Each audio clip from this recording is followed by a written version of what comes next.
آج یوم شہادت حضرت عثمان غنی رضی اللہ عنہ ہے۔ وہ عظیم صحابی جنہیں رسول اللہ صلی اللہ علیہ وسلم نے ذو النورین کا لقب عطا فرمایا، وہ شخص جس نے اپنی دولت اسلام کے لیے وقف کر دی، مسلمانوں کی پیاس بجھانے کے لیے کنواں خریدا اور اللہ کی راہ میں بے شمار قربانیاں پیش کی۔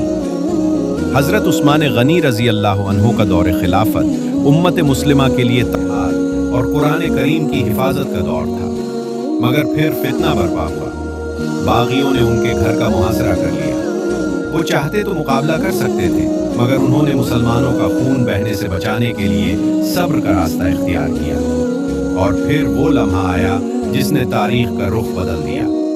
حضرت عثمان غنی رضی اللہ عنہ قرآن کریم کی تلاوت میں مشغول تھے، نہ ان کے ہاتھ میں تلوار تھی، نہ ان کے دل میں انتقام، مگر ظالموں نے اس عظیم صحابی کو شہید کر دیا۔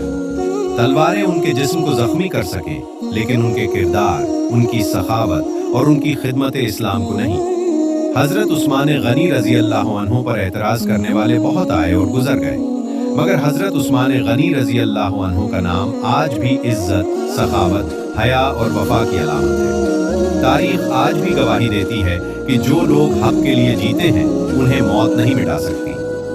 سلام ہو حضرت عثمان غنی رضی اللہ عنہ پر، رضی اللہ عنہ و ارضا۔ Subscribe for more content.